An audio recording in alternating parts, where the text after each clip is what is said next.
Hi, I'm Alessia, and you're about to watch a message that was preached at Calvary Fellowship in Miramar, Florida. At Calvary, we exist to help you take your next step with God. If you'd like to learn more about Calvary, make sure to download our mobile app on the App Store or Google Play Store by searching up My Calvary. Good afternoon. No. Good morning, Calvary. How you guys doing? I'm just testing you. I lost an hour of sleep too. Don't judge, okay? Anyway, hey, I'm so happy to be here. My name is Pastor George. If you don't know who I am, I'm the worship pastor here. Can we give it up for the band? Seriously, we are so blessed with so many talented people. Well, I'm going to give you a quick little secret, okay? It's a really important secret. In about 2 weeks, my wife and I are going to celebrate 9 years of being together. Yeah, isn't that crazy? I have no idea how she stuck around so long. I don't know what she sees in me. You know, every time that I think about it, I always say, man, I'm the luckiest man in the world because I got the better end of the deal. You know, I think that God put some type of curse over her eyes. She doesn't really see that she's married to some really skinny, scrawny person. But hey, I'm grateful for that. You know, but here, how did it all start? I wanted to share this story with you. Many moons ago, when we were what's the word? Courting, is that the word? Well, we were courting. We weren't official yet, you know. She comes up to me and she's like, hey, all my friends and my family, we're going to go out to dinner for my birthday.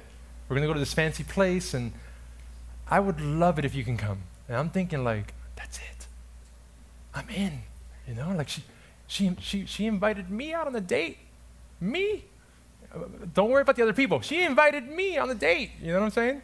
So I'm like, oh, when is it? Yeah. Well, let's do it. When is it? Oh, it's on this Thursday. We have reservations at 8 o'clock in Brickell. I'm like, oh, gosh. I'm the only closing manager at the store that I was working at the time, you know, retail and all of that. So I had to count all the money and close out all the registers and all of that. And I'm just like, it has to be this Thursday at 8 o'clock. There's no way I'm going to make it. You know, by the time I get out of work, it's going to be like 9:30, 9:45 maybe. Then I got to go home, get dressed, because you don't show up looking like a scrub, you know, come on, right? And then I have to drive all the way to Brickell, somehow find parking, overpriced parking and all that. And you guys are going to be gone. And I told her, I'm like, I'm sorry, but I don't think I'm going to be able to make it. Ladies, then she said the words, and these are the words, okay? You know what I'm talking about. Oh, it's fine. It's fine. It's fine. You know, right? Guys, you want some advice, some marital advice, some relationship advice? Ladies, let's school them real quick. If you say it's fine, what does that mean? It's not fine. It is not fine, you loser. How can you possibly think it's fine?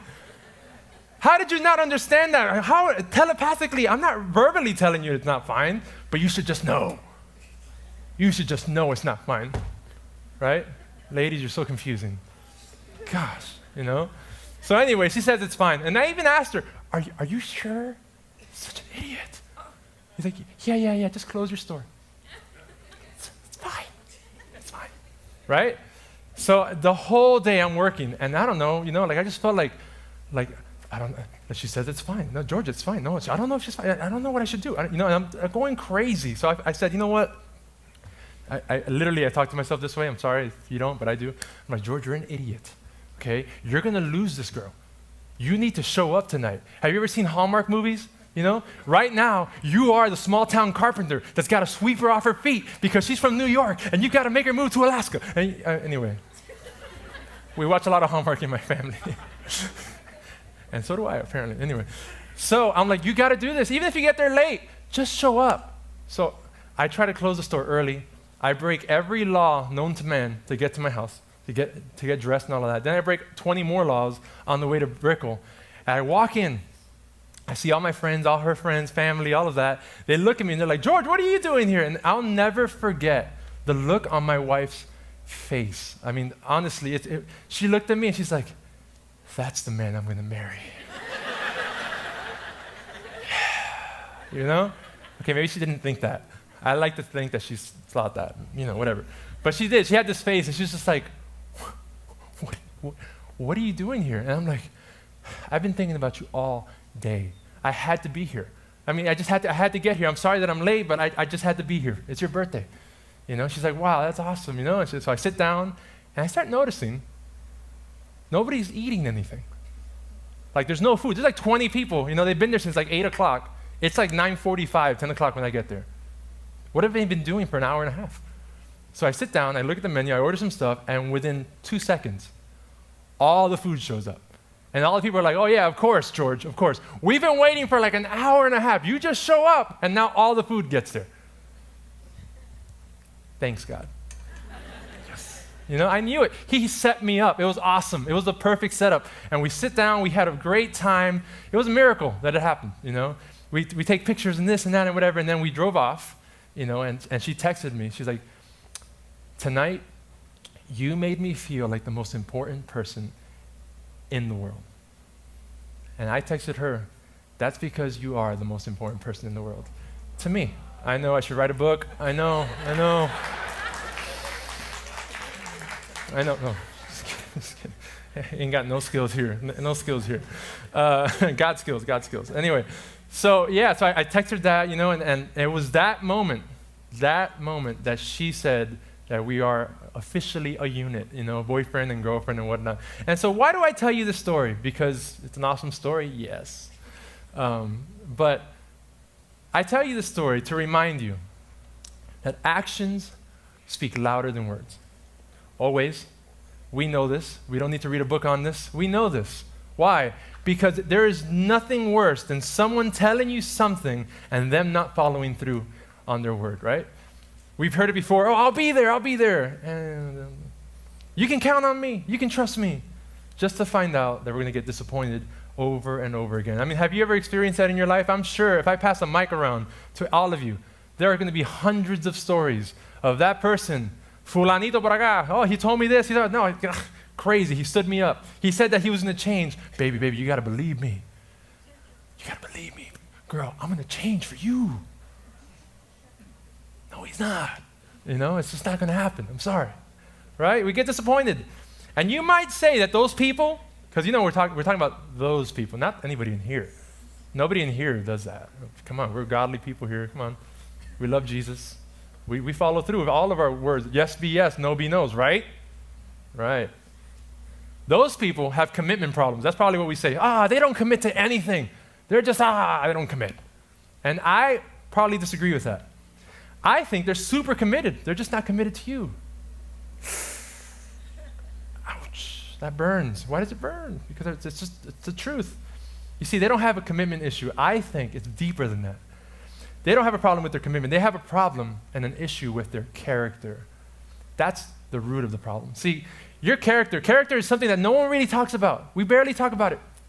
Yet it's one of the most important things that we need to protect, especially if you call yourself a Christian. Because your character, nothing has more of an impact on your life than your character. I don't care what talent you have, your education, your status, career, your network of friends, all of those things are super important, and they have the power to open doors in your life. But don't get it twisted. That's what those things do. Character, your character determines what happens once you walk through those doors, right? Your good looks, your net worth may have gotten you married, but your character is going to keep you married. See how that works? Character means doing the right thing, regardless of personal cost. Oh, I'm going to be there. I'm going to help you move, George. I'm going to help you move. But I got to brush my hair. So, maybe I don't show up, right? No, I'm going to be there. I'm going to be there for you. Don't worry about it. Count on me. I'll pick you up. And then you walk home, or whatever the case may be, right? That's what happens when you're dealing with somebody who doesn't have character. They can care less about what you are dealing with because their personal cost. It's going to cost a lot for me to do the right thing, so I'm not going to do it. So in our short time together, all I want to do is make sure that you understand what it takes and how it is that you can develop God-honoring character in your life. Because whether you like it or not, church, guess what? We all have it. We all have some type of character, whether it's good or bad. And your character is telling a story to the rest of this world. The question is, what does that story look like? Is it a story of grace and forgiveness and love and all of that? Are you reflecting God's love through your story? Yeah. Who said that? Yes, you are. Yes, right. So cute. All right, I'm done. Bye. That's it. It's like give me a break. That was amazing. Man, God bless you, buddy. That's amazing. Dude. Because here's the truth. We want to say yeah. That's right. As innocent as that is, that's amazing, right? We want our story to be yes. I want our story to be something that honors God, that reflects who He is, because we want the blessing of God in our life. We want the favor of God in our life. So how do we do it? How do we get it? It's through your character. It's through your character. So today we're going to be in the book of Genesis in chapter 39. I put it in your notes if you didn't bring your Bible and all of that. But we're going to be looking at the life of Joseph. And if you know Joseph, you know Joseph's story, cool. If you don't know it, here's the 20-second version of what's going on, okay? Joseph is Jacob's son. Jacob has 12 sons. He was born 11th, just to be exact, okay? He's also known as Jacob's favorite son. Any parents in the house? Any parents? Yeah. What's rule number one about having more than one kid? You don't pick favorites. Right? Because it's bad enough they fight over yogurt all the time. I mean, it's like, no, I want the yogurt. No, I want it. It's bad enough. Imagine if you literally go out and tell, hey, he's my favorite son. Yeah. And he's got 11 other siblings. So what happens? He gets a cool coat. He's off. Oh, he has a dream about ruling over them one day. His brothers hate him. They hate him. So they want to kill him. I'm like, dude, this is getting serious quickly, right? So what do? They plot it out. They throw him into a pit. Just leave him there and he'll die. But then they come to their senses. Hey, we are his brothers. So instead, let's not kill him. Let's sell him to be a slave for the rest of his life. And that's what he does. That's what they do. Really nice, right? That's what they do. And you see, I want you to imagine what Joseph is feeling like, okay? He's probably hurt, angry. He's probably questioning God. What is up? Why is this happening to me, right? That's probably what he's thinking about. So where does he end up? It's in your notes, in verse 1 of Genesis 39. It says, now Joseph had been taken down to Egypt. He ends up in Egypt. And Potiphar, an officer of Pharaoh, captain of the guard, an Egyptian, bought him from the Ishmaelites who had taken him down there. Now the Lord was with Joseph, and he was a successful man.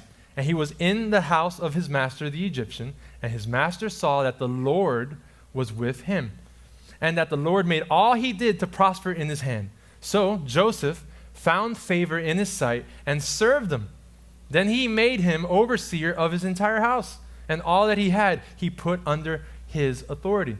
And so it was, from the time that he had made him overseer of his house and all that he had, that the Lord blessed the Egyptian's house for Joseph's sake.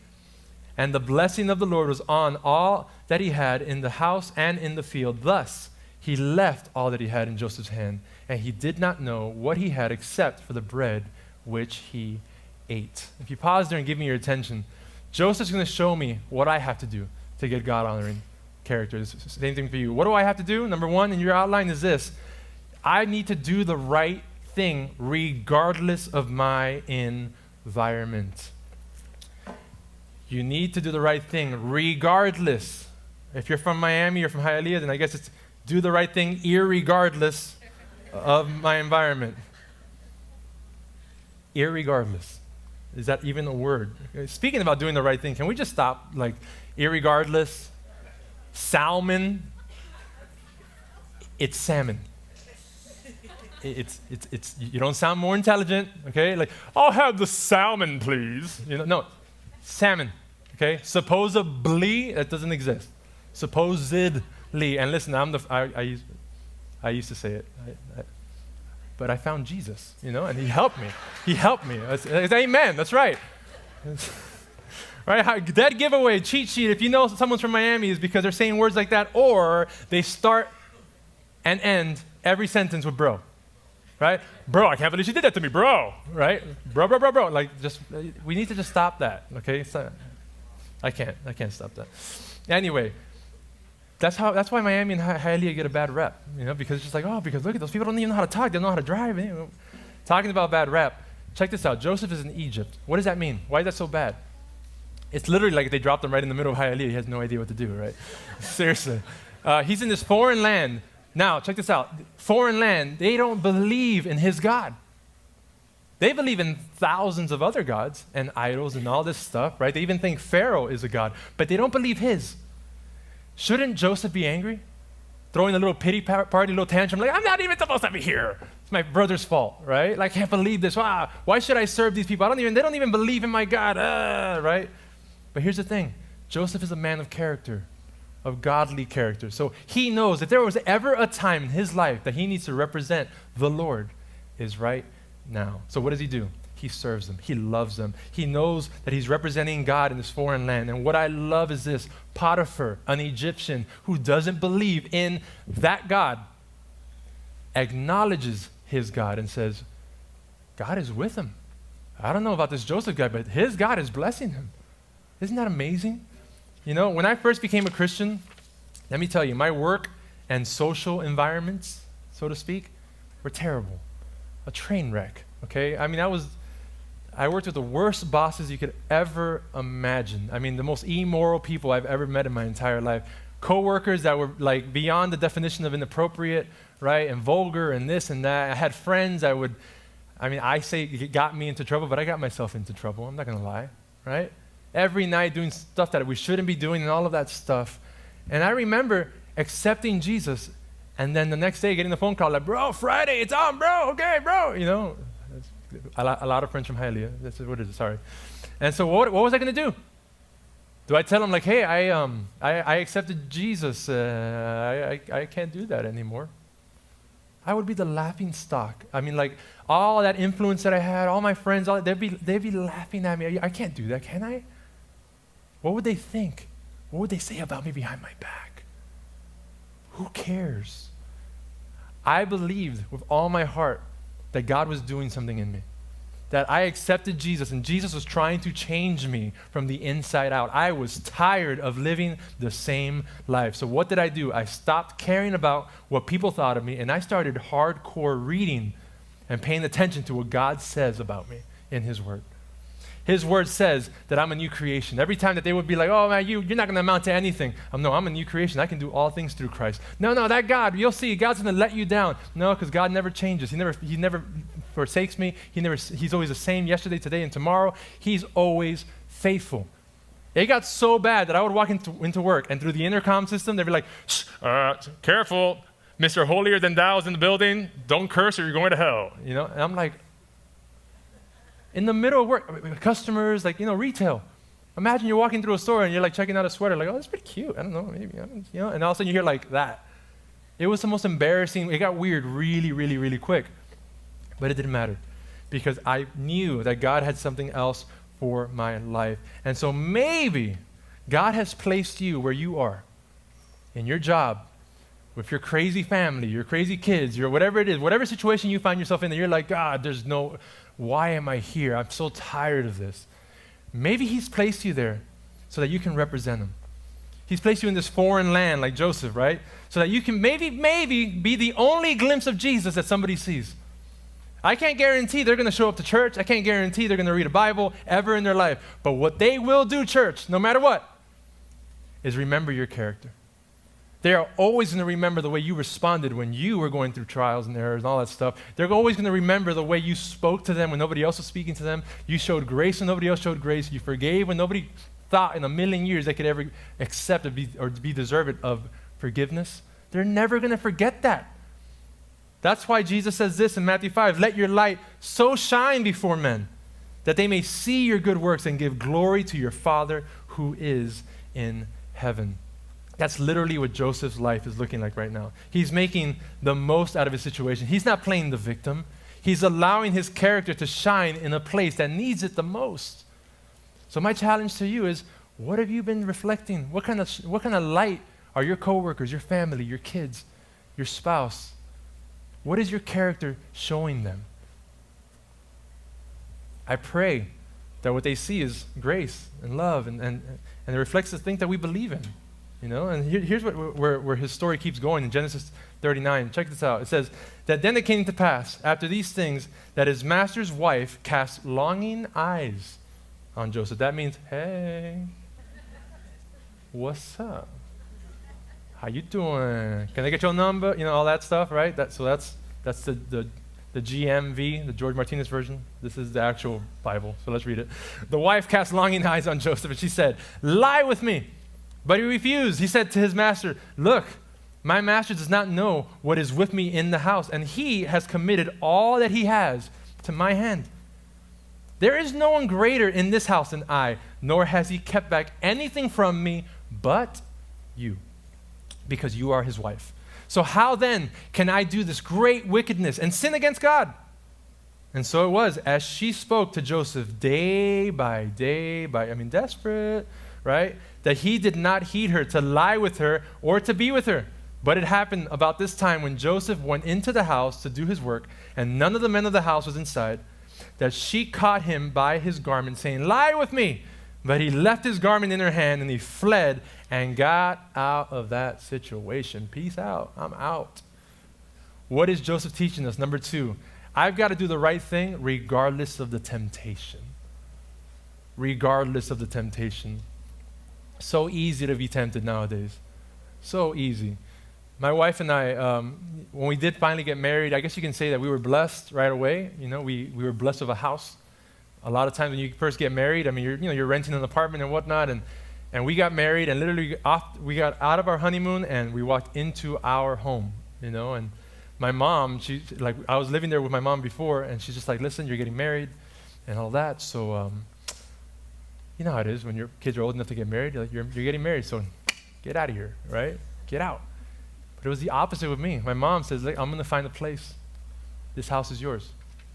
And she kicked her, I know it's sweet, but she kicked herself out of the house. Isn't that weird? It's like every kid's like, "Really? All right, this is my house, cool."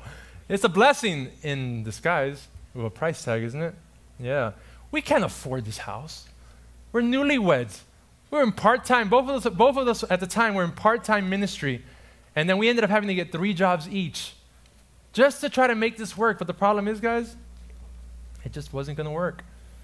And I remember just sitting out with the budget and looking and going like, we're running out of money. And Evelyn's just like waiting patiently, like, "Okay, what are you going to do? What are you going to do?" And I'm like, I don't know.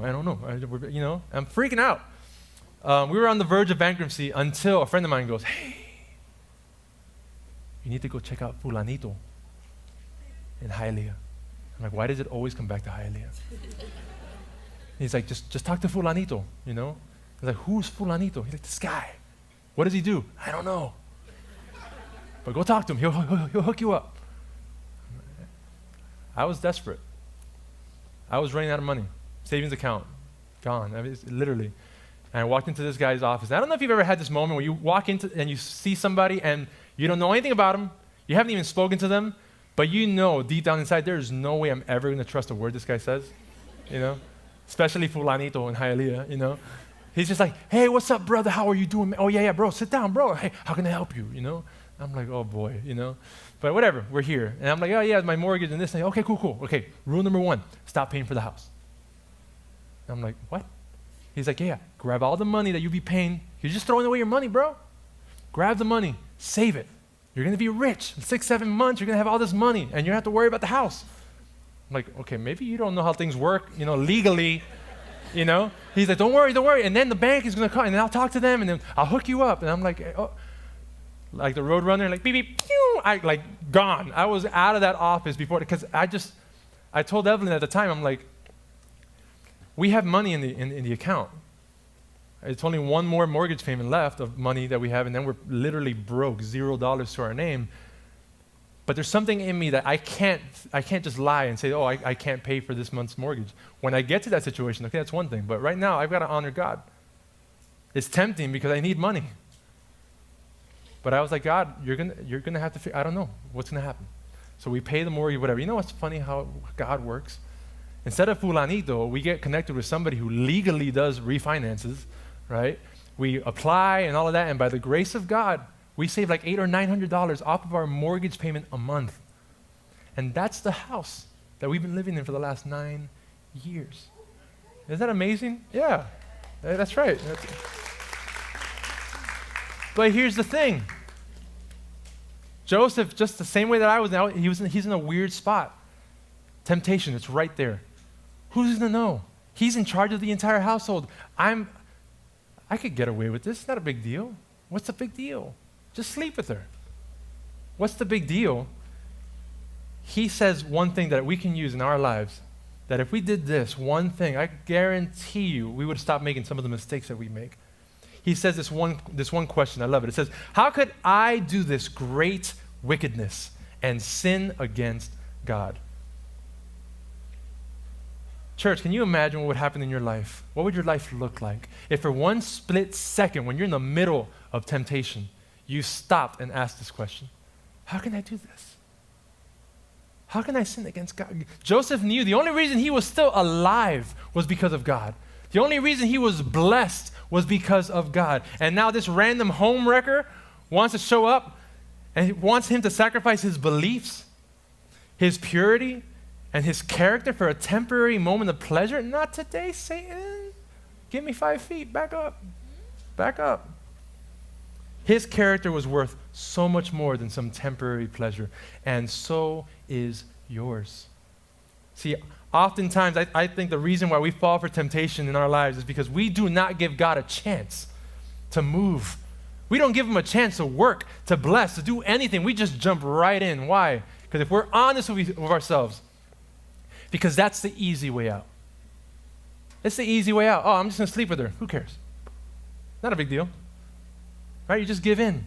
But your character is worth so much more than the easy way out, so much more than ordering that extra drink you don't need, than clicking on that website that you shouldn't be on, spreading that gossip about your other whatever, right? Cheating when it seems like the only way out, oh, I'm just going to cheat.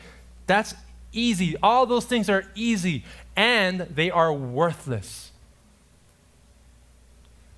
The easy way out doesn't bring anything, especially not the blessing of God into your life. It only brings pain. But the good news is this. God always finds a way out. 1 Corinthians says this, no temptation has overtaken you except what is common to mankind.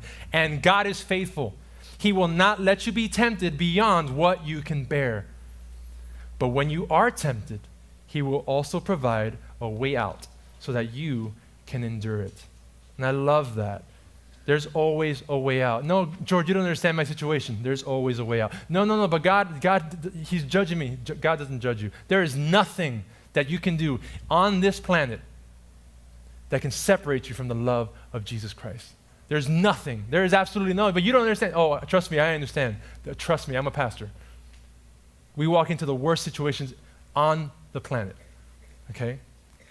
There is nothing that can separate you from the love of Christ. And when you're in those situations, if you just cry out to God, he's going to show up. How could I do this wickedness? How can I sin against you, God? You've given me everything. Why would I give everything up for this temporary moment? No. If we're people of godly character, then we're going to do the right thing regardless of what gets tempted in our lives. So I wish I can stand here before you and tell you that Joseph, man, he endured it. He ran out of there. Gone, and everything was great. They lived happily ever after. But it didn't work out. It actually got worse. She convinced Potiphar that he was guilty. She convinced him that he actually slept with her and all this stuff and tried to sleep with her and all that. He goes to jail for years. Imagine what he's feeling like now. He's like, man, I'm still faithful. I've been a good, God, what is going on? How come you don't bless me? Right? Then what happens? Pharaoh has a nightmare.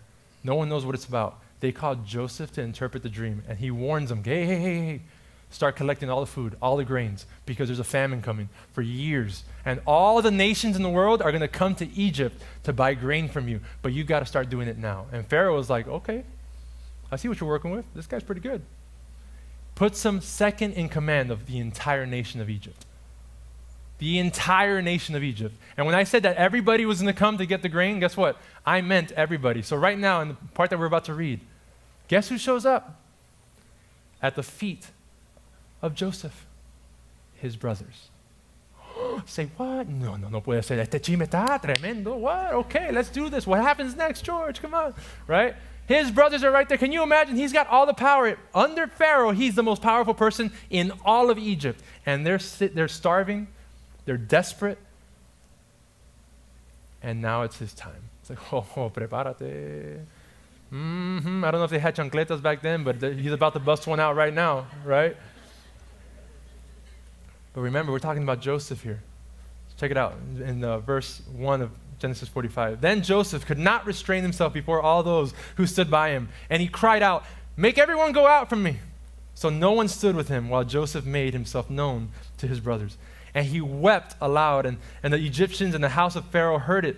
Then Joseph said to his brothers, "I am Joseph. Does my father still live?" But his brothers could not answer him. Imagine, they were freaked out, right? They were dismayed in his presence. And Joseph said to his brothers, "Please come near to me." So they came near. And he said, "I am Joseph, your brother, whom you sold into Egypt. But now do not therefore be grieved or angry with yourselves because you sold me here. For God sent me here before you to preserve life. So now it was not you who sent me here, but God. And he has made me a father to Pharaoh and the Lord of all his house and a ruler throughout all the land of Egypt." Can you imagine? His brothers show up because they're starving. They need food. And when they get there, there's this crazy guy wearing all the Egyptian stuff, like, "Hey," like we just need some food. And then that guy stops and tells him, "I'm your brother, Joseph. The ones that you threw in the pit, the ones that you sold off, the ones that you backstabbed, the ones that you just completely destroyed, You know what happens there in that moment? Those brothers are feeling conviction. Those brothers don't know what to do. They probably felt like they were seeing a ghost. It's probably been like 22 years by this point since they've seen their brother. And look, let's see what the brothers do. Genesis 50 says, "Then his brothers also went and fell down before his face. And they said, 'Behold, we are your servants, Joseph.' Joseph said to them, 'Do not be afraid. Am I in the place of God? But as for you, you meant evil against me, but God meant it for good, in order to bring it about as it is this day, to save many people alive. Now therefore, do not be afraid. I will provide for you and your little ones.' And he comforted them and spoke kindly to them." What is up with this guy? Can he just not do something wrong for once? What is he showing us in this verse, church? You want godly character in your life? What do I have to do? I have to do the right thing regardless of the pain. Regardless of the pain. Romans 5 says this, "More than that, we rejoice in our sufferings, knowing that suffering produces endurance, and endurance produces character, and character produces hope." You see, the most obvious way that someone can tell if you are truly a follower of Jesus or not, the way someone can pinpoint you out of a crowd, "Oh, that person's got some godly character." The way they can do that is by noticing how you respond, how you and I respond to pain. See, when someone hurts you, if something backfires, nothing's working out, when it rains, it pours, that whole thing, right? What do? How do you respond? Are you one of these people that right off the bat, you're like, "Oh, you hurt me. God, forgive them. They don't know what they do. God, I pray blessings over their life. And Lord, that you would just bless them in Jesus' name. Amen." Is that you? Or is it one of these things where you're like, you hurt me, and then you just serve them, you bake them a cake, you throw them a birthday party, "Yeah, man, I love you, bro. You hurt me, but hey, bro, we're good." Right? Is that you? Or do you plan your revenge party? Right? You're like, "Oh, I can't wait. I'm in the corner. I know his schedule, and I can meet him over here. Yeah, it's going to be great. I could poison his soup." All this stuff. Right? Is that you? Do you go to that extreme? Do you say things like, "Oh, they're going to get what's coming to them"? Oof. That's when it's serious stuff, right? Serious stuff. Maybe you're here today, and you've been hurt. But I mean, really hurt. You've been wounded. It's not your fault. You've just been hurt. Someone did something to you. Someone said something to you, whatever the case may be. And can I be the first one to tell you, I am so sorry. I really am, because we're not immune to these wounds that come from other people and all that. I mean, every day I try to cover up wounds that I didn't give myself, unfortunately. But because someone said one thing, it destroyed me. Literally destroyed me. Because that person backstabbed me or said this or just took advantage of me or whatever the case may be. Now all of a sudden I walk around and just kind of I'm just going to get by. know? Did God give us Jesus so we can walk around feeling like this? No. God gave us Jesus as an example. And just like we're seeing with Joseph, maybe you've been hurt so bad and you've been looking at Joseph's story as I've been teaching. You're like, man, thanks, George, for sharing this story. Because I relate to this guy so much. Everything's going backwards and this and that and people backstabbing them. Oh, and you relate to his whole story except for the last part right now. How in the world is he going to forgive his brothers? Why would he just do that? That's insane, George. That doesn't make any sense. Do you understand what they did to him? He was separated from his father for 22 years, thrown into like prisons and this and that. They don't deserve that. They don't deserve to be loved. They deserve to get thrown into a pit. Amo, let's go. Let's get them back for what they did. I don't understand it, George. And I get it. Because it's hard to understand why someone would love or forgive someone that didn't deserve it. Isn't that what Jesus did for you? Isn't that what Jesus did for me? He saw us in our state, running away from all things God. Rebellion, sin, mistakes, left and right. Who cares? Thinking that, I'm prideful. I can do whatever I want. I got the money. I got this. Right? He looks at that and he could easily just go, I'm going to take you out. Because I'm God. I can do whatever I want. But what does God do? What does Jesus do? He shows us character. He says, you don't deserve it, but I'm going to love you anyway. You don't deserve it, and you think you feel pain now, but I'm going to die on the cross for every single mistake and sin that you've ever made, to remind you what true love really looks like.